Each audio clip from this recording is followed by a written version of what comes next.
Welcome to all of you. तो sampling में अब तक हम लोग यूनिट 2 में स्ट्रेटिफाइड रैंडम सैम्पलिंग तक कर चुके हैं। आज हम स्टार्ट करेंगे एक नई सैम्पलिंग जिसका नाम है सिस्टमैटिक सैम्पलिंग।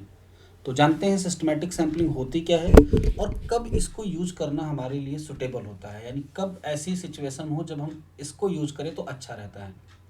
तो जब हम आपको simple random sampling with and without पढ़ा चुके थे, उस समय पॉपुलेशन मीन का जो एस्टीमेटर आया था सैम्पल मीन, हम लोगों ने कैलकुलेट किया था इसका वेरिएंस। और आपने पिछली क्लासेस में देखा कि विद रिप्लेसमेंट और विदाउट रिप्लेसमेंट का जब हम कंपैरिजन करते हैं तो विदाउट रिप्लेसमेंट का वेरिएंस कम आता है, यानी एस्टीमेटर का वेरिएंस कम आया। जब भी वेरिएंस कम आता है तो हम कहते हैं कि ये एस्टीमेटर बेटर है। इसके बाद आपने जब स्ट्रेटिफाइड पढ़ा तो स्ट्रेटिफाइड की कंडीशन क्या थी? स्ट्रेटिफाइड की कंडीशन थी कि हम इंटायर पॉपुलेशन को डिवाइड करते थे के स्टेटा में according to their homogeneity of units. Unit को एक जैसा रखते हुए उनको हम क्लासेस में डिवाइड करते थे, और ऐसा करने से हमने ये देखा कि वेरिएंस और कम हो गया, यानी पॉपुलेशन मीन का जो एस्टीमेटर बना इन case of stratified random sampling वो और कम हो गया। तो वेरिएंस जितना कम होता है एस्टीमेटर की एफिशिएंसी उतना बढ़ जाती है, यानी एस्टीमेटर और अच्छा हो जाता है। और आपने इन्फरेंस में ये प्रॉपर्टी भी पढ़ रखी है कि एस्टीमेटर अनबायस्ड, कंसिस्टेंट और एफिशिएंट होना चाहिए। तो सारा खेल एफिशिएंसी को बढ़ाने के लिए हो रहा था। स्ट्रेटिफिकेशन के एडवांटेज भी आपने देख लिए कि स्ट्रेटिफिकेशन करने का फ़ायदा क्या हुआ। हम एक एग्जाम्पल के थ्रू आपको एक एडवांटेज इसका समझाते हैं। सपोज कर लो हमने इंटायर पॉपुलेशन को डिवाइड किया 3 क्लासेस में। तो पहली क्लास को होमोजेनिटी के आधार पे हमने इस तरीके से रखा कि इसमें वो स्टूडेंट आएंगे जो 12th पास आउट हैं। दूसरी क्लास को हमने रखा कि इसमें वो स्टूडेंट आएंगे जो अंडर ग्रेजुएट हैं, यानी ग्रेजुएशन कर रहे हैं। और तीसरी क्लास में हमने उन लोगों को रखा, या यहाँ पर पीजी कर लो, यहाँ पे PG and higher means PhD वाले या उससे हायर वाले रख लेते हैं। 3 क्लासेस को डिवाइड करने से जब भी हम सैंपल सेलेक्ट करेंगे तो मान लो ये अलग अलग ना होता, सारा एक में होता। एक में होने से जब हम सैंपल सेलेक्ट करते तो क्या होता, मे बी सैंपल में 12th वाले ज़्यादा आ जाते, पीजी वाले ज़्यादा आते, या फिर पीएचडी वाले आते, या कुछ कम रह जाते। तो सैंपल में रैंडमनेस तो रहती ही, लेकिन इनका जो प्रोपोर्शन है वो सेम नहीं रहता। बट जब हम स्ट्रेटिफाइड में तीनों को अलग अलग डिवाइड कर लेंगे तो रूल है कि हम यहाँ से भी सैंपल लेंगे, यहाँ से भी सैंपल लेंगे, यहाँ से भी सैंपल लेंगे, फिर तीनों को मिला के इंटायर सैंपल बनाएंगे। ऐसा होने से क्या हुआ कि इन तीनों का जो सैंपल में प्रेजेंटेशन है वो इक्वली रहेगा, क्योंकि N1, N2 और N3 को चूज़ करने के तरीके हमने पढ़े और उन तरीक़ों से इनका प्रेजेंटेशन सैंपल में सेम रहेगा। तो ये स्ट्रेटिफाइड का मेन एडवांटेज है। अब अगली सैम्पलिंग जिसका नाम है सिस्टमैटिक सैम्पलिंग। तो इसका नाम सिस्टमैटिक सैम्पलिंग क्यों है ये जानते हैं, और कब ये हमारे लिए अप्रोप्रिएट होगी। स्ट्रेटिफाइड सैम्पलिंग में आपको बताया गया था कि डेटा कैसा हो, जब हेट्रोजीनियस हो। तो हेट्रोजीनियस डेटा के केस में जब भी हम स्ट्रेटिफिकेशन करेंगे, यानी इस सैम्पलिंग को अप्लाई करेंगे, तो वेरिएंस एस्टीमेटर का रिड्यूस हो जाता है। लेकिन अगर हमारी पॉपुलेशन हेट्रोजीनियस हो ही ना, तब इस सैम्पलिंग को लगाना अपने लिए काम को बढ़ाना है। क्यों? क्योंकि पहला काम क्या करेंगे, पॉपुलेशन को डिवाइड करेंगे क्लासेस में, फिर इनसे सैंपल लेंगे, फिर इंटायर सैंपल बनेगा, फिर एस्टिमेशन प्रोसेस होगी। तो एक तरीके से काम बढ़ गया। जब पहले से हमको पता है कि हमारी पॉपुलेशन हेट्रोजीनियस नहीं है, लगभग एक जैसी हेट्रोजीनियस है। कैसे? Sorry, homogeneous. कैसे होमोजीनियस है इसका भी हम रियल लाइफ एग्जांपल देंगे जब हम आपकी पॉपुलेशन होमोजीनियस होती है। तो in case of homogeneous units we not apply stratified random sampling. अपने समय को बचाने के लिए सिस्टमैटिक को यूज़ करेंगे। सिस्टमैटिक का कॉन्सेप्ट क्या है पहले ये देखिए, फिर आते हैं हम कैसे डेटा हमारा होमोजीनियस रहेगा इसको समझ लेंगे। सिस्टमैटिक का कॉन्सेप्ट ये है कि हमारे पास एक पॉपुलेशन का साइज होगा जहाँ से हमें सैंपल ड्रॉ करना है। कंडीशन है कि ये होमोजीनियस डेटा है, यानी लगभग एक जैसा डेटा है। मान लेते हैं इस पॉपुलेशन का साइज है हमारे पास 80। हमको यहाँ से 16 का सैंपल सिलेक्ट करना है, n इक्वल टू 16। तो 16 का सैंपल सिलेक्ट करने के लिए सिस्टमैटिक अप्रोच ये है कि सबसे पहले हम एक नंबर k फाइंड आउट करते हैं। ये नंबर के कैसे आता है, जब हम कैपिटल एन को स्मॉल एन से डिवाइड करते हैं, मीन्स 5। हमको के की वैल्यू 5 मिल गई। तो अब हम प्रोसेस कैसे करेंगे, हम सबसे पहले रैंडम नंबर टेबल से एक नंबर चूज करेंगे जो कहाँ से कहाँ तक हो, 1 से लेकर 5 तक हो, means in symbolic form 1 to k। Random number table में एक नंबर हमने चूज किया जो 1 से लेकर k तक हो। अब मान लो ये नंबर सेलेक्ट हो गया। इसके सेलेक्ट होने के बाद आपको रैंडम नंबर टेबल को छोड़ देना है और अगली यूनिट्स कैसे सेलेक्ट करनी है। रूल सिस्टमेटिक का है कि जो भी k की वैल्यू हो इसके बाद हर kth वैल्यू सेलेक्ट कर लो। यानी k की वैल्यू हमारे पास कितनी है, 5। तो अगर फर्स्ट यूनिट सेलेक्ट हुई है 3 नंबर की, पॉपुलेशन में यूनिट्स का नंबर होगा 1 to n। अगर थर्ड नंबर की यूनिट सेलेक्ट हो चुकी है तो next unit means kth unit का मतलब होगा 3 + 5, यानी हम नेक्स्ट यूनिट कौन सी चूज करेंगे, 8। इसके बाद नेक्स्ट यूनिट कौन सी चूज करेंगे, फिर 5 ऐड कर देंगे 13। फिर नेक्स्ट यूनिट कौन सी चूज करेंगे, 18।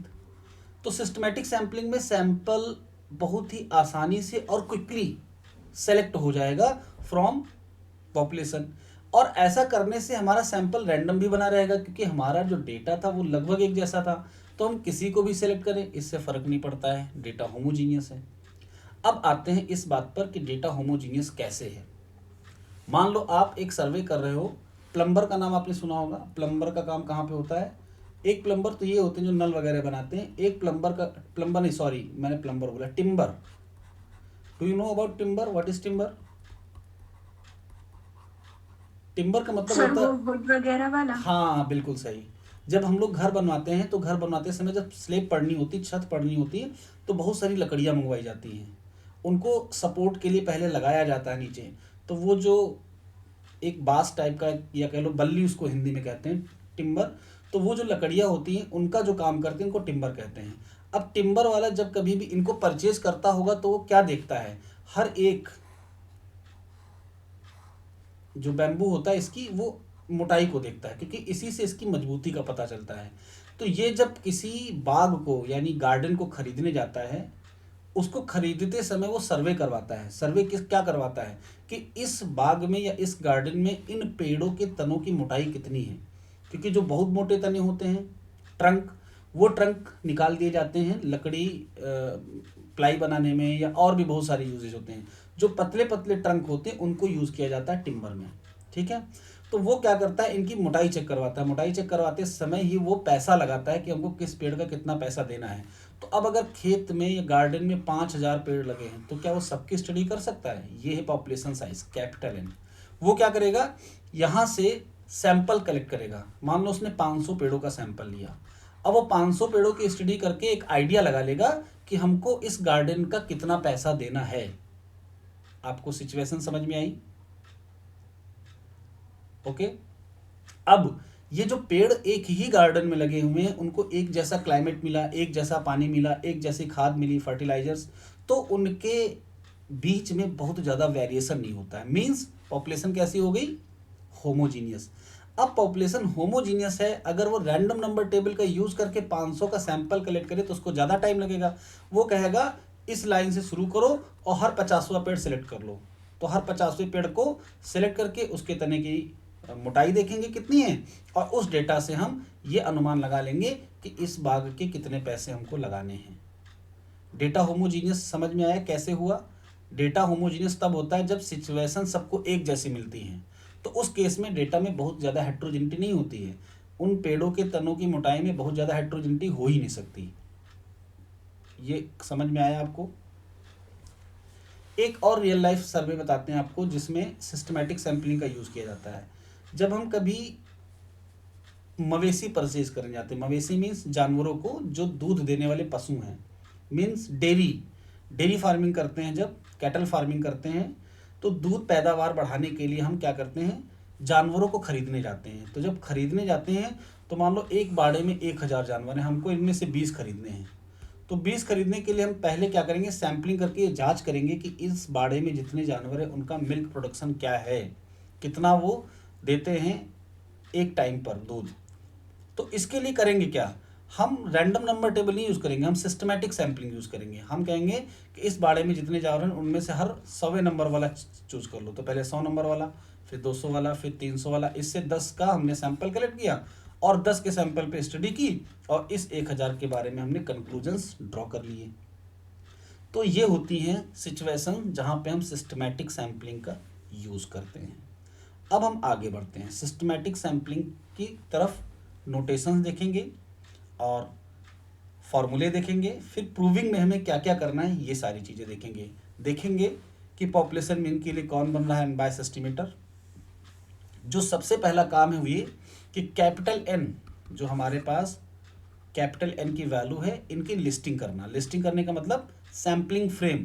हमने आपको जब बेसिक्स करवाया तो उस समय सैम्पलिंग फ्रेम के बारे में बताया था। सैम्पलिंग फ्रेम एक ऐसी लिस्ट होती है जिसमें कैपिटल एन यूनिट्स की इंफॉर्मेशन हमको दी जाती है, यहीं से हम सैंपल लेते हैं। तो सिस्टमैटिक सैम्पलिंग में जब हम ये लिस्टिंग करते हैं तो उसको अकॉर्डिंग टू नीड, यानी जितने साइज़ का हमें सैंपल लेना होता है उसके हिसाब से बनाते हैं। कैसे? मान लो हमको सैंपल लेना है एन साइज़ का, जब हमने कैपिटल एन को स्मॉल एन से डिवाइड किया तो वैल्यू मिलेगी के। अब हम अपना जो लिस्ट बनाएंगे वो ऐसे बनाएंगे, सबसे 1 नंबर वाला, फिर 2 नंबर वाला, फिर 3, फिर डॉट डॉट कोई एक ith नंबर पे होगा और डॉट डॉट kth, यानी हम के आगे नहीं जाएंगे। जैसे के की वैल्यू 10 आ गई तो हम 1 से 10 तक इस रो में रखेंगे, फिर अगला वाला यहाँ से स्टार्ट करेंगे।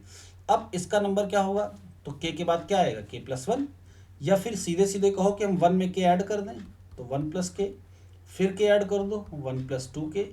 इसी तरीके से जब jth नंबर की यूनिट आएगी तो उसका नंबर क्या होगा? तो jth नंबर की यूनिट का नंबर होगा 1 + j - 1k। क्यों? आपको ये पहला नंबर दिख रहा है, जब दूसरे पे आया तो k कितने बार ऐड हुआ है? 1 बार। तीसरे पर आया तो k कितनी बार ऐड हुआ है? 2 बार। जब jth पे आएंगे तो k कितनी बार ऐड होगा? j - 1 times. Clear? Yes sir. ठीक है, और आगे बढ़ते हैं।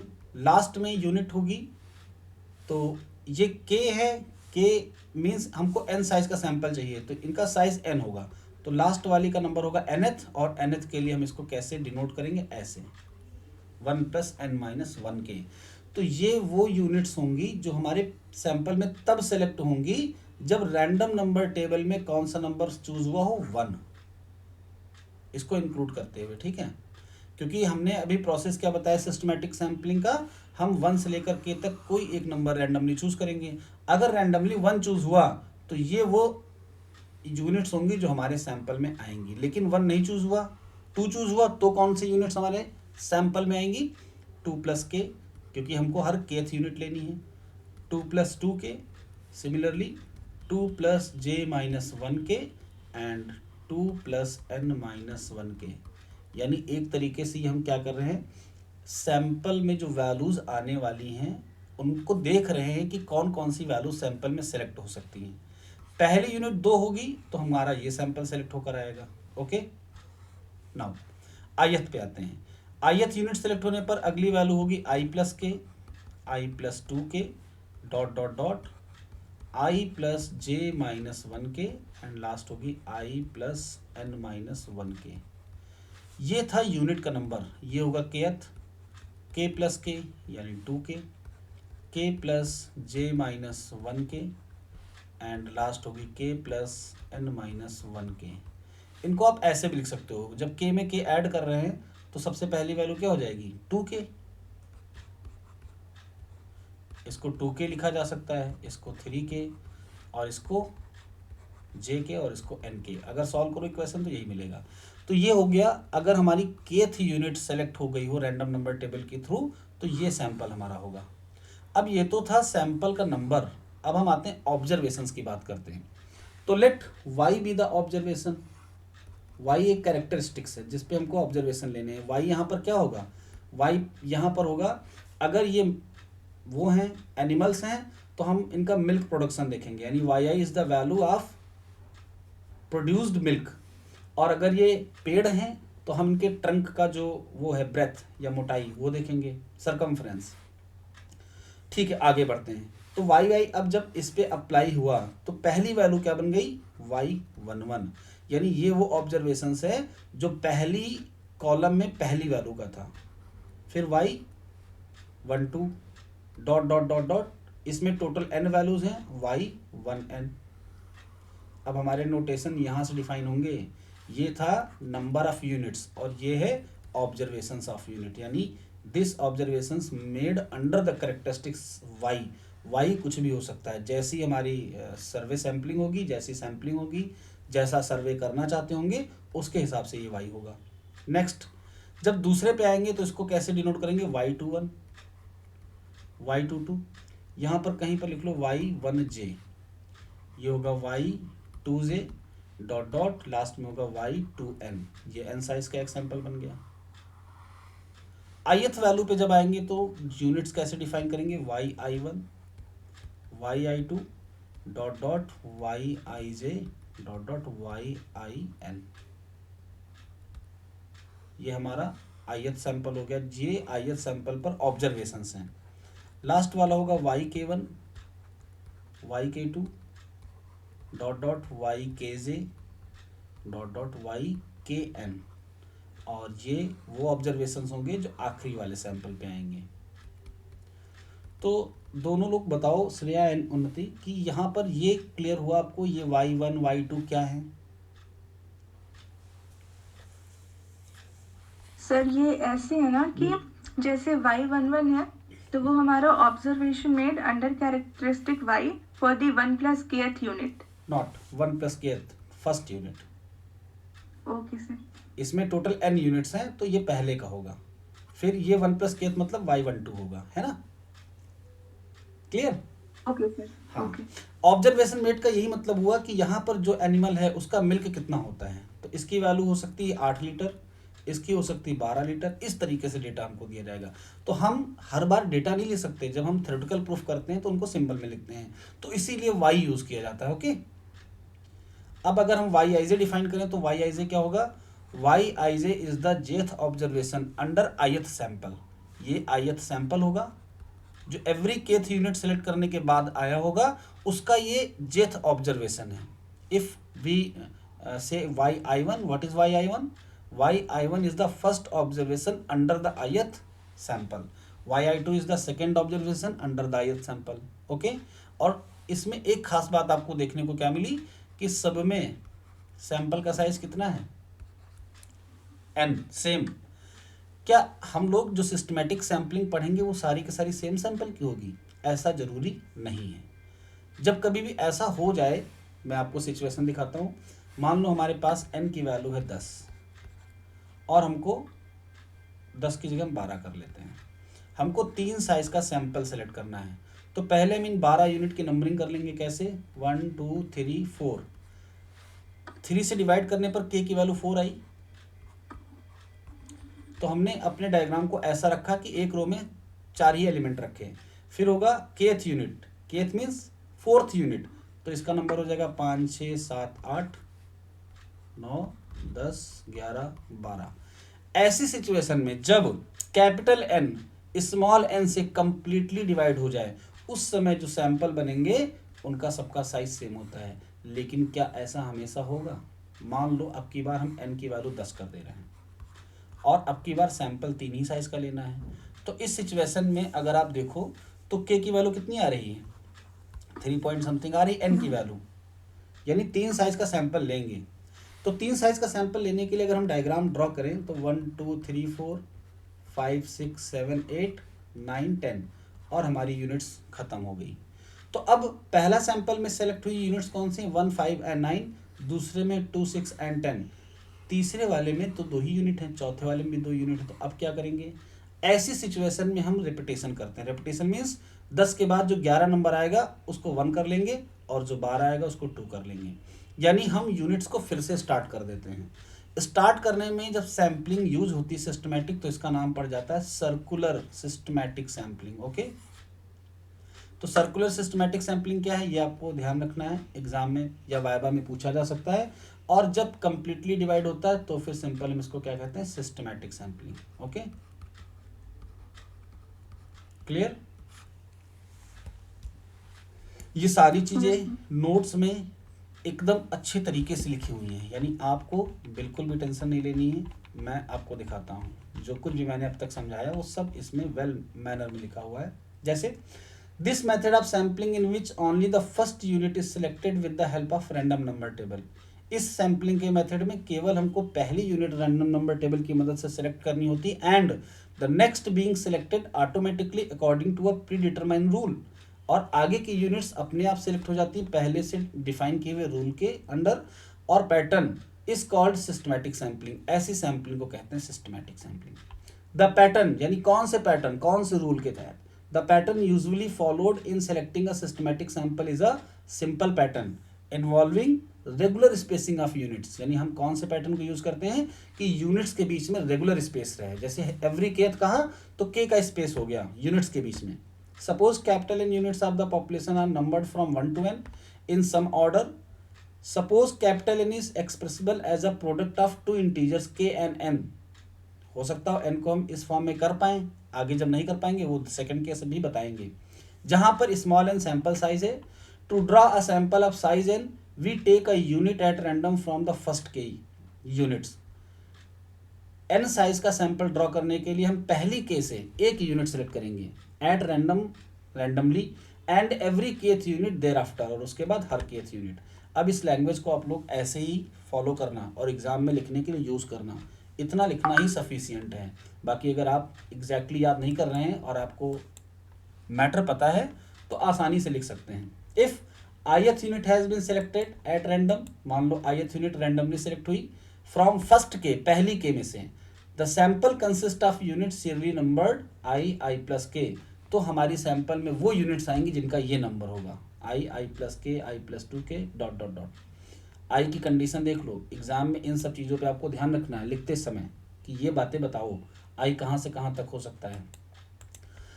The resultant sample is called every kth systematic sample. जो सैंपल मिलेगा हम उसको कहेंगे every kth systematic sample and such a procedure of sampling is termed as linear systematic sampling. इसको लीनियर कहते हैं। When n is integral multiple of k, यानी जब पूरा डिवाइड हो जाए, तो possible systematic sample in this case are, अगर रैंडम नंबर से पहली यूनिट सेलेक्ट हुई तो केथ, के की वैल्यू क्या है यहाँ पर 5, हर पांचवी यूनिट सेलेक्ट कर लेंगे तो ये पहला सैंपल बनेगा। अगर दूसरी सेलेक्ट हुई तो ये सैंपल बनेगा, तीसरी हुई तो ये सैंपल बनेगा। ओके, ये लीनियर सिस्टमैटिक है। If n is not equal to n k and every kth unit be included in a circular manner, तो हम एवरी केथ को सर्कुलर मैनर में इंक्लूड करेंगे till the whole list is exhausted, जब तक कि पूरा सैंपल सिलेक्ट ना हो जाए। It will be called circular systematic sampling. नीचे एग्जांपल भी है, 23 एंड 5 डिवाइड करेंगे तो आएगा 4। वैसे 25 अगर रहता तो 5 आता, यानी 5 साइज का बनता, तो हम 5 साइज के सैंपल को मानते हुए 3 सैंपल पूरे सेलेक्ट कर पाएंगे, लेकिन बाकी दो में 1 यूनिट कम रहेगी। तो अब इनको सर्कुलर मैनर में सेलेक्ट करने के लिए क्या करेंगे, इनके नंबर को बढ़ा देंगे। जैसे 23 के बाद यहाँ पर क्या आएगा 24 एंड 25, जो कि हमारे पास है नहीं, तो 24 को 1 से रिप्लेस कर देंगे और 25 को 2 से।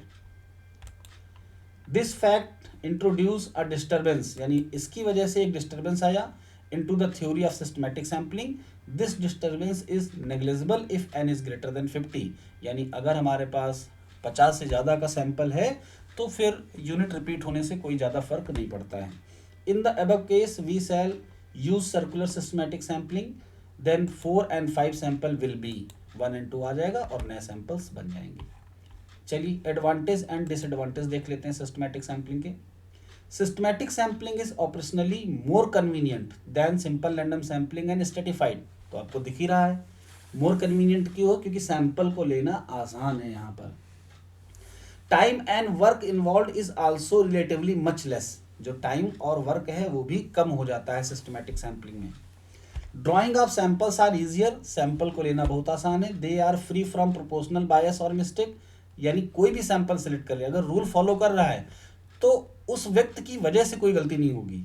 मीन्स प्रोपोर्शनल बायस और मिस्टेक, यानी जो इसको कर रहा है उसकी वजह से कोई दिक्कत हो सैम्पलिंग में वो नहीं होगी। Estimates are more precise as compare to SRS, इसके एस्टिमेट्स सिंपल रैंडम सैम्पलिंग से मोर प्रिसाइज होते हैं, यानी इनका वेरिएंस और कम हो जाता है। Since it stratified the population into के स्टेटा, और आपको ये भी दिख रहा है, जिसने स्ट्रेटिफाइड पढ़ रखा है वो समझ गया होगा कि स्ट्रेटिफिकेशन में क्या करते थे, पॉपुलेशन को हम डिवाइड कर देते थे ना के स्टेटा में। यहाँ भी तो वही हुआ, स्ट्रेटिफिकेशन तो हुआ के स्टेटा में और सबका साइज सेम हो गया। जबकि स्ट्रेटिफाइड में सबका साइज अलग अलग था। कुछ डिसएडवांटेज भी हैं। क्या? Every kth unit rule make this technique restrictive, यानी हम हर केथ यूनिट को सिलेक्ट करने से अपने पे एक रिस्ट्रिक्शन इम्पोज कर रहे हैं। मान लो जिस केथ यूनिट को हमने सिलेक्ट किया उसका डेटा ही हमें ना मिल पाए। डेटा ना मिलने का मतलब समझते हो? मान लो जो हमको उस नंबर पे एनिमल मिला वो ऐसा था जो दूध दे ही नहीं रहा था, तो फिर वो मिसिंग हो गया। या उस नंबर पे जो पेड़ हमें मिला वो पेड़ किसी वजह से कुपोषित हो गया हो, यानी उसको न्यूट्रिशंस ना मिले हो और उसकी मोटाई उतनी हो ही ना पाई हो, तो वो हो गया डिफेक्टिव डेटा। तो ऐसे सिचुएशन में फिर हमको रूल में थोड़े बहुत चेंजेस लाने होते हैं। तो पहला डिसएडवांटेज है कि एवरी केथ यूनिट इस रूल को रिस्ट्रिक्टिव बना रहा है। दूसरा, if n is not divisible by n, और ये एक डिसएडवांटेज है, जब कंप्लीटली डिवाइड ना हो then all the sample of same size would not be obtained. तो जब तक हम सर्कुलर नहीं यूज करेंगे हमको सेम साइज के सैंपल नहीं मिलेंगे। अब एग्जाम में पूछा जा सकता है what is systematic sampling, give advantages and disadvantages. तो अब तक आपने जितना पढ़ा ये सारा लिखना है। अब आपको ये आपके ऊपर डिपेंड करता है कि आप इन एग्जांपल्स को मेंशन करना चाहते हैं कि नहीं, लीनियर सिस्टमैटिक को मेंशन करना चाहते हैं कि नहीं।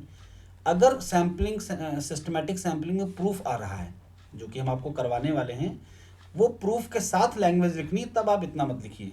थोड़ी सी लैंग्वेज में सिस्टमैटिक समझाइए क्या होती है और उसके बाद सीधे प्रूफ दीजिए, क्योंकि प्रूफ ही अपने आप में बड़ा होगा।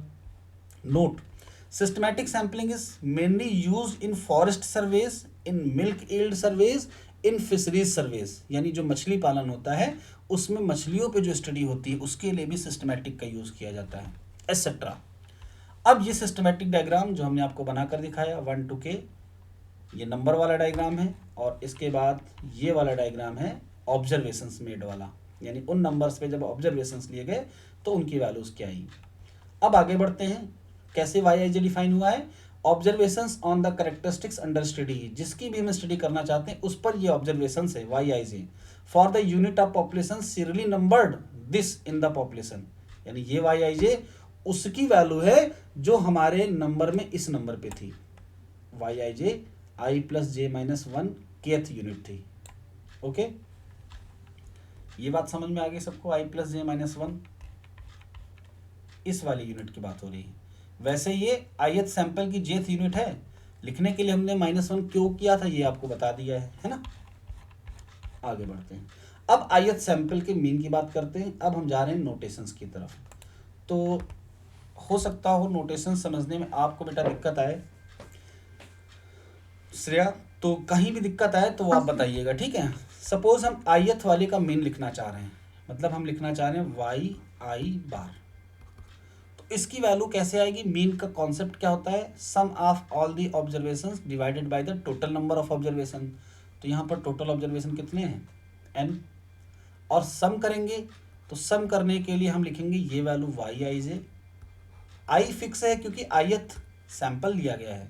जे की वैल्यू वेरी करेगी, कहाँ से कहाँ तक? जितनी इसमें वैल्यूज होंगी। तो जे गोइंग फ्रॉम 1 to n। तो क्या आपको ये फार्मूला समझ में आया? Yes sir. ठीक है, उन्नति आपको तो बेटा क्लियर ही होगा, अब तो पूरा रेगुलर क्लासेस कर रहे हो है ना। Yes sir. आगे बढ़ते हैं, वाई आई बार हो गया। अब अगर हम इंटायर पॉपुलेशन का मीन लिखना चाहें, यानी कैपिटल वाई बार, तो कैपिटल वाई बार का मतलब कितनी यूनिट्स हैं टोटल, कैपिटल एन। और समेशन कैसे करेंगे? एक बार हम आई पे सम करेंगे 1 to k, यानी यूनिट्स को ऐसे ऐड करेंगे 1 to k, तो जो भी वैल्यू मिले सबकी। फिर एक बार जे पे ऐसे भी तो सम करेंगे, तो एक समेशन होगा जे गोइंग फ्रॉम 1 to n, और यहाँ पर वैल्यू आएगी वाई आई जे। ओके, अब अगर इस फॉर्मूले को हम यहाँ यूज कर लें तो वाई बार का एक और फार्मूला बनेगा। क्या? देखो, इसकी वैल्यू हम यूज करेंगे एन वाई आई बार, किसकी जगह पर? इसकी जगह पर। दिख रहा है ना सबको? यहां से इसकी वैल्यू यूज कर लेंगे और ये कितनी आएगी? N Y I bar. Okay, और एक काम करते हैं, कैपिटल एन को एन के लिख सकते हैं, आई गोइंग फ्रॉम 1 to k, और इसकी जगह पे हम पुट कर देंगे N Y I bar. N constant है, बाहर आएगा, इससे कैंसिल हो जाएगा, तो कैपिटल वाई बार यानी पॉपुलेशन के मीन का एक फॉर्मूला और मिला। क्या? 1/k summation I going from 1 to k and Y I bar. Clear? Population mean को दो तरीकों से लिखा जा सकता है। ये हो गया ith सैंपल का मीन और ये हो गया entire mean, the mean of entire population. अब बात करते हैं इस ith के वेरिएंस की। तो ith के वेरिएंस को हम कैसे लिख सकते हैं? SI स्क्वायर से। वेरिएंस का फॉर्मूला क्या होता है? जितनी यूनिट्स हों वहाँ से एक सब्ट्रैक्ट कर दो डिवाइड करने के बाद, और हर वैल्यू से यानी ith वैल्यू से इसके मीन को सब्ट्रैक्ट करना होता है, स्क्वायर करना होता है, और सम किस पे करेंगे? j पे, j going from 1 to n। तो क्या ये फॉर्मूला क्लियर हुआ? ठीक है, अगर कहीं कोई दिक्कत हो तो बोलना है आपको। तो नोटेशन में सबसे पहला आपने देखा ये वाला, इसी को लिखेंगे y बार SYS। क्यों? क्योंकि सिस्टमैटिक सैम्पलिंग में हम इसी को यूज करेंगे एज ए एस्टिमेटर। तो अभी हम इसके अनबायसनेस वगैरह चेक करवाएंगे, आज वेरिएंस भी डिराइव करवाएंगे। y बार कैपिटल मीन का हो गया, इसका अनदर फॉर्म यहाँ तक। चलिए आगे बढ़ते हैं। आपके सिलेबस में लीनियर का ही स्टडी करना है, सर्कुलर का नहीं करना, ठीक है। Mean square between column means in the population, इस फॉर्मूले को समझना ये कैसे आया, ये मैंने आपके लिए ध्यान देना। वैसे जब भी हम लिखते हैं तो कैसे लिखने की कोशिश करते हैं? वेरिएंस को मीन वैल्यू को ऑब्जर्वेशन से घटाना होता है। अगर हम इनके बीच का वेरिएंस देखना चाहें, यानी इस आयत का इससे और इससे, तो कैसे हम इसका वेरिएंस कर पाएंगे देखते हैं। हम इनके लिए कौन सी सिंगल वैल्यू ले? इसके लिए हम सिंगल वैल्यू लेते हैं y1 बार, क्योंकि ये पहला सैंपल है। इसके लिए एक सिंगल वैल्यू मिलेगी y2 बार, फिर yi बार, और इसके लिए मिलेगा yk बार। तो ये क्या रिप्रेजेंट करता है? ये रिप्रेजेंट करता है इस सैंपल की एवरेज वैल्यू को। ओके, अब अगर हम इनका भी मीन कैलकुलेट करें तो क्या निकल के आएगा? ये निकल के आ जाएगा y बार। अब वेरिएंस का फॉर्मूला कैसे बनेगा ध्यान देना। हम yi बार मीन्स इनमें से सब में से कैपिटल Y बार सब्ट्रैक्ट करेंगे, यानी हर सिंगल वैल्यू से उसके मीन को सब्ट्रैक्ट किया गया, स्क्वायर करेंगे और ऐड करेंगे। ऐड करने के लिए आई समेशन यूज करेंगे 1 to k। अब k वैल्यू सम हो रही तो डिवाइड किससे करेंगे? k-1 से। ये क्या निकल के आया? ये जो बने थे सिस्टमैटिक सैंपल, इनके बीच का वेरिएंस। ये आपको समझ में आया कि नहीं ये बताओ। चलो मैं थोड़ा सा डिटेल में और जाता हूँ। हम दो तरीके के वेरिएंस की बात कर रहे हैं। एक वेरिएंस वो जो विद इन क्लास हो। एग्जाम्पल हम आपको देते हैं।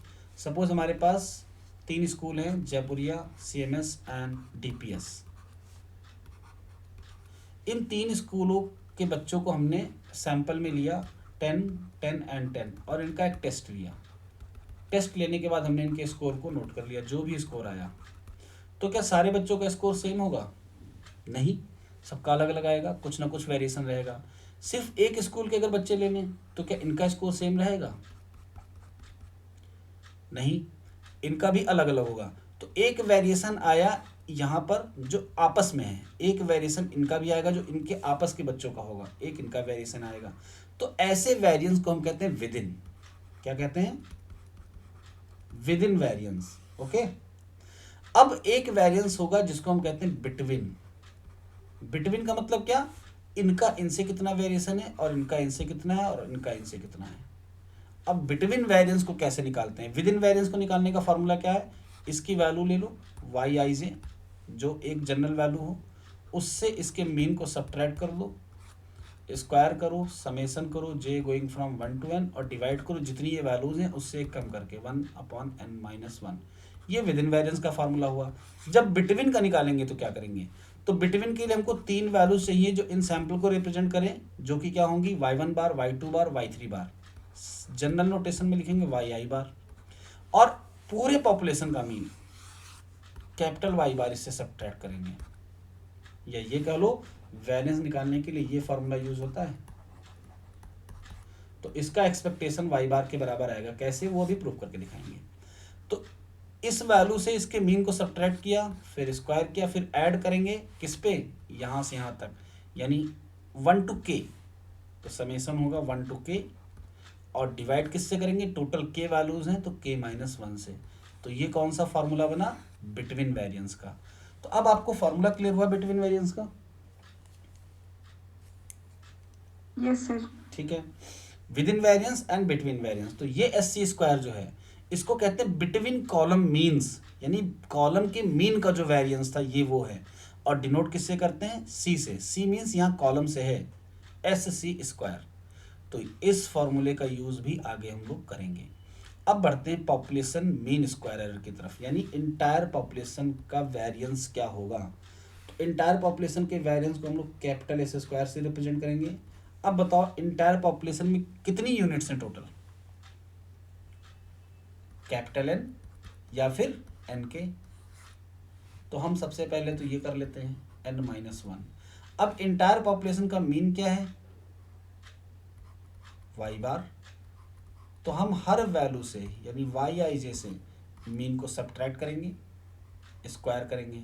ऐड करने के लिए क्या करेंगे, एक समेसन जे पे रहेगा जो क्या ऐड करेगा, एक सैंपल के अंदर की वैल्यूज को, और एक समेसन रहेगा आई पे 1 to k। ये इंटायर पॉपुलेशन का मीन होगा, वेरिएंस होगा। तो ये फॉर्मूला समझ में आया। Notations are Yes, more sir. Important for you. तो आप बेटा जब करोगे पिछली क्लासेस तो आपको ये सारे फॉर्मूले हम डिटेल में करवा चुके हैं, पहले क्लियर हो जाएंगे। उन्नति आपको तो क्लियर है एस स्क्वायर कैसे आया। यस तो सर। अब हमारे पास वेरिएंस के 3 फॉर्मूले हो गए, एक क्लास के अंदर का जिसको हम लोगों ने एस आई स्क्वायर से रिप्रेजेंट किया। फॉर्मूला क्या बना, K minus 1 sorry N minus 1 summation J equal to 1 to n Y I J minus Y I bar square. एक बना एस सी स्क्वायर, ये क्या था 1 अपॉन के minus 1 summation i going from 1 to k, यहाँ पर आता है Y I bar minus Y bar square. और एक ये बन गया।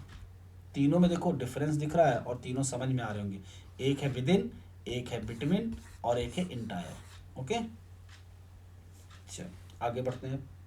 तो नोटेशंस सबको क्लियर हो रहे हैं। पहले प्रूफ की तरफ बढ़ते हैं। पहला प्रूफ हमें क्या करना है, जो पहला प्रूफ है वो होगा सैंपल मीन अनबायस्ड है पॉपुलेशन मीन के लिए, ये हमें प्रूफ करना है। तो पॉपुलेशन मीन्स कैपिटल वाई बार, इसका नोटेशन आप सिस्टमेटिक सैंपल में देख चुके हैं। सैंपल मीन या इसके लिए एस्टिमेटर हम क्या लेने जा रहे हैं, तो जो भी एस्टिमेटर इसके लिए लेंगे उसका नाम है Y bar S Y S, और ये इक्विवेलेंट है वाई आई बार के। मीन्स ith सैंपल का जो मीन आएगा वही Y bar S Y S है। तो हम चेक करेंगे कि क्या ये Y bar S Y S इस कैपिटल वाई बार के लिए अनबायस्ड है। तो क्या करेंगे, इसकी एक्सपेक्टेशन लेंगे, लिखेंगे एक्सपेक्टेशन ऑफ वाई आई बार। अब एक्सपेक्टेशन जब ले रहे हैं तो एक्सपेक्टेशन की डेफिनेशन क्या होती है, sum of all possible values of Y I bar multiplied by their respective probability. तो कितने वाई आई बार हैं, जितने सैंपल थे, के सैंपल थे, पहले का था y1 बार, दूसरे का y2 बार और इसका kth बार। तो इसकी पहली पॉसिबल वैल्यू क्या हो सकती है, y1 बार। और टोटल के वैल्यूज में से इसके आने की प्रोबेबिलिटी 1 अपॉन के। एक्सपेक्टेशन की डेफिनेशन लग रही है sum of all possible values of Y I bar multiplied by their respective probability. दूसरी पॉसिबल वैल्यू ये हो सकती है 1 अपॉन के। इसी तरीके से लास्ट वाली पॉसिबल वैल्यूज क्या होगी, वाई के बार 1 अपॉन के। अगर हम 1 अपॉन के को कॉमन ले लें और समेसन अप्लाई कर दें आई गोइंग फ्रॉम 1 to k और इसको जनरलाइज फॉर्म में लिख लें वाई आई बार, तो ये किसका फार्मूला है, क्या ये कैपिटल वाई बार का फार्मूला है। अब कैपिटल वाई बार के फार्मूले पे चलते हैं, तब आपको क्लियर होगा कि ये है कि नहीं। कैपिटल वाई बार का फार्मूला क्या था, 1 upon capital N. Capital Y bar है मतलब सारी पॉपुलेशन लेनी है आपको, तो I 1 to k J 1 to n Y I J. हमने आपको वाई आई बार से बताया था इसकी वैल्यू को क्या पुट कर दो, एन वाई आई बार। याद आ गया, याद आ गया। इसको क्या कहा था, 1 अपॉन एन के पुट कर दो, एन से एन कैंसिल करो तो वाई बार का ये एक फार्मूला है। Yes sir. ठीक, तो ये आ गया वाई बार। मीन्स हमने जो एस्टिमेटर बनाया सिस्टमैटिक के केस में वो अनबायस्ड हो गया पॉपुलेशन मीन के लिए। तो पहला प्रूफ हो गया कि Y bar S Y S means estimator in systematic sampling is unbiased for population mean. चलिए आगे बढ़ते हैं। तो अब आज की क्लास में हम यहाँ तक रखेंगे। इसकी अगली क्लास में जो प्रूफ होंगे वो थोड़ा सा बड़े होंगे, मीन्स हम वेरिएंस डिराइव करवाएंगे और ये वेरिएंस आपके एग्जाम में पूछा जाता है। आईएसएस 2013 में हम आया हुआ ये क्वेश्चन है और 13 एक पेपर है, उसके बाद के पेपर्स मैंने अपडेट नहीं किए हैं, यानी सिस्टमैटिक सैम्पलिंग के वेरिएंस का फार्मूला आगे के एग्जाम में भी पूछा गया है। आपको जो एक काम करना है अगली क्लास को समझने के लिए वो ये कि आप जाने इंट्रा क्लास कोरिलेशन के बारे में। तो do you know about intra class correlation? Yes और नो? No sir. ठीक है, हम आज आपको इंट्रा क्लास कोरिलेशन के बारे में जो कुछ भी बता रहे हैं आप घर पे थोड़ा सा इसको देख लेना, ठीक है। इससे क्या होगा, अगली क्लास में आपकी समझ बढ़ जाएगी। कोरिलेशन जब हम लोग पढ़ते हैं तो कोरिलेशन के कई टाइप होते हैं। एक कोरिलेशन होता है simple correlation, means Karl Pearson correlation coefficient. इसको हम कैसे कैलकुलेट करते हैं, covariance between X and Y divided by under root variance of X and variance of Y. क्या आपको याद है ये फॉर्मूला? कोरिलेशन होता क्या चाहिए जानते हो कि नहीं बताओ? स्पीक सिंपली, जो भी हो बताओ तो हम उसके हिसाब से फिर पढ़ाएं। कोरिलेशन हम बताते हैं क्या होता है। Correlation is the relation between two variables, यानी एक रैंडम वेरिएबल एक्स है और एक वाई है, हम इनके बीच की रिलेशनशिप देखते हैं। रिलेशनशिप कैसे आती है इसके लिए फार्मूला यूज करते हैं। रिलेशनशिप हमको बताता क्या है, मान लो अगर एक रैंडम वेरिएबल वाई में कुछ भी हम इंक्रीमेंट या डिक्रीमेंट कर रहे हैं उससे एक्स पे भी फर्क पड़ रहा है तो ये रैंडम वेरिएबल्स रिलेटेड हैं, और अगर एक्स पे कोई फर्क नहीं पड़ रहा है तो रैंडम वेरिएबल्स हैं इंडिपेंडेंट। अब एग्जांपल सपोज कर लो कि वाई है फादर की इनकम और एक्स है बच्चे का पॉकेट मनी यानी एक्सपेंडिचर। तो क्या ये दोनों कनेक्टेड हैं? डेफिनेटली कनेक्टेड हैं, है ना। अगर हम एक्स को मान लें कंजम्पशन ऑफ इलेक्ट्रिसिटी और वाई को मान लें नंबर ऑफ इक्विपमेंट्स, यानी घर में कितने सामान है बिजली वाले, पंखे, mixie, washing machine, cooler, fridge, A to Z, तो क्या कंजम्पशन इस पे डिपेंड करेगा नंबर ऑफ इक्विपमेंट्स पे? मीन्स कंजम्पशन और ये आपस में कनेक्टेड हैं, तो इनके बीच में कोरिलेशन निकल के आता है। कोरिलेशन हमेशा लाई करता है 1 से -1 के बीच में। किसी के बीच में अगर कोरिलेशन 1 आता है तो कहते हैं they are perfectly correlated positively, means जितना एक्स में इंक्रीमेंट होगा उतना वाई भी इंक्रीज करेगा। और किसी में अगर -1 आ जाए तो कहते हैं परफेक्टली निगेटिवली कोरिलेटेड, मीन्स एक जितना बढ़ेगा दूसरा उतना घटेगा। जैसे कि प्रेशर एंड वॉल्यूम, अगर किसी पर प्रेशर बढ़ाओगे तो वॉल्यूम क्या होगा, कम होगा कि ज्यादा? कम होगा। कम होगा, यानी यहाँ पर निगेटिव कोरिलेशन है, एक बढ़ाते हैं तो दूसरा कम हो रहा है ना। कोरिलेशन ये होता है। कोरिलेशन को कैलकुलेट करने का ये फार्मूला होता है। कोरिलेशन एक तरीके का और होता है जिसको हम रैंक कोरिलेशन कहते हैं। What is rank correlation? कभी कभी डेटा हमको एक्चुअल सिचुएशन नहीं बताता है। जैसे मान लो एक कंपटीशन है, डांस कंपटीशन। डांस कंपटीशन में एक जज है एक्स और एक है वाई, इसने बच्चों को अलग अलग नंबर दिए, बच्चा सेम था लेकिन इनका जो स्कोर करने का तरीका था वो अलग अलग है। तो हम इन जज के बीच में कोरिलेशन निकालते हैं, ये देखते हैं कि इन्होंने बच्चों को क्या रैंकिंग दी, इन रैंक के बीच का कोरिलेशन निकालते हैं, इसको रैंक कोरिलेशन कहते हैं। इसका फार्मूला होता है 1 - 6 summation DI square divided by n square -1, जहाँ पर DI का मतलब होता है डिफरेंस बिटवीन रैंक। अब इसकी चर्चा नहीं करेंगे, ये क्या है डिटेल में, ठीक है। एक सिंपल कोरिलेशन पढ़ा जो कार्ल पियर्सन ने दिया, दूसरा रैंक कोरिलेशन, तीसरा आता है intra class correlation. Intra class के बाद कोरिलेशन खत्म नहीं हो जाएगा। जब आप BSc सेमेस्टर 5 में आओगे तो 3 और पढ़ने पड़ेंगे, 4, टेट्राकोरिक, बाइसीरियल, पॉइंट बाइसीरियल एंड पॉइंट टेट्राकोरिक। वो क्या होते हैं उनकी चर्चा बाद में। इंट्रा क्लास के बारे में जानते हैं। इंट्रा क्लास कोरिलेशन क्या होता है? कोरिलेशन निकालने के लिए हमको 2 रैंडम वेरिएबल चाहिए, तभी तो इनके बीच का रिलेशन निकालेंगे। इंट्रा क्लास में रैंडम वेरिएबल एक ही होता है, तो कोरिलेशन कैसे निकलता है ध्यान देना।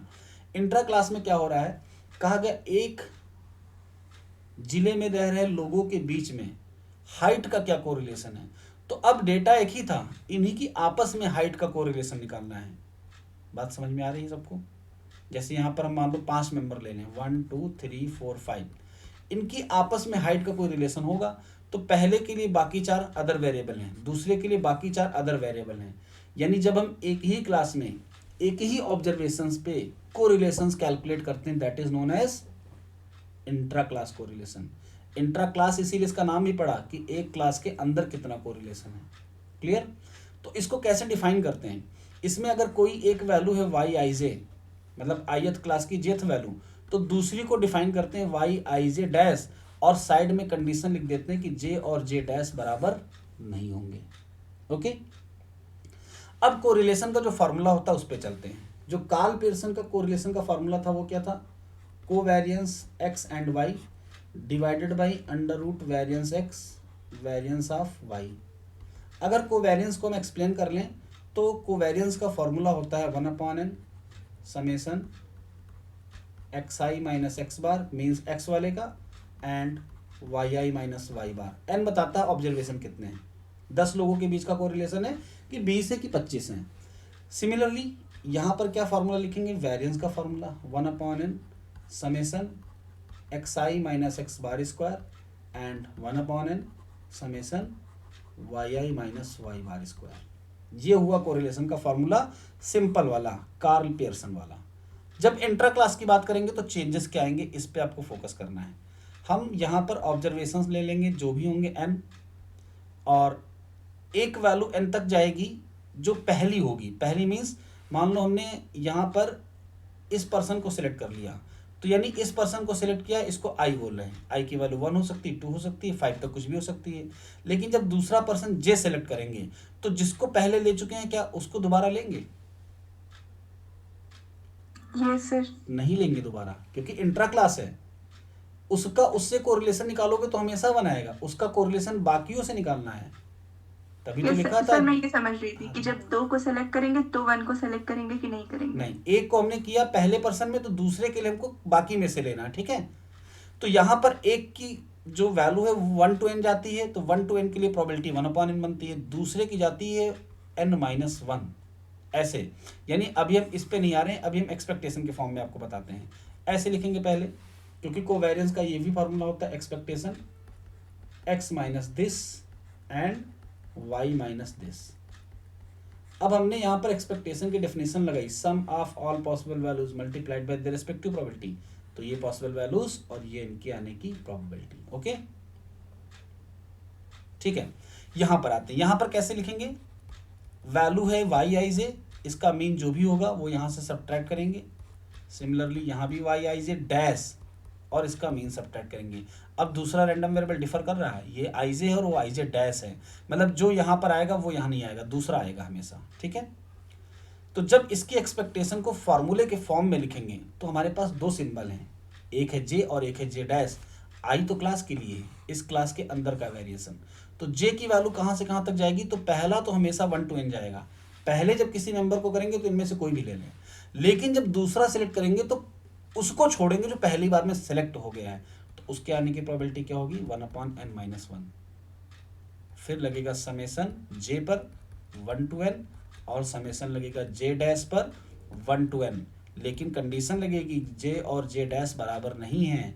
फिर यहाँ पर आएगा Y I J minus Y bar, Y I J dash minus Y बार। ये होगा एक्सपेक्टेशन की वैल्यू। नीचे की बात करते हैं वेरिएंस की। अब देखो, जब पहला वेरिएंस निकालेंगे तो आई लेंगे, जे लेंगे, और दूसरा वेरिएंस निकालेंगे तो जे डैश। लेकिन अब अलग अलग वेरिएंस निकल रहा है, जे का अलग, जे डैश का अलग। तो जे की वैल्यू 1 to n कुछ भी हो सकती है, जब इसका वेरिएंस लिखेंगे तो इसकी भी वैल्यू 1 to n कुछ भी हो सकती है।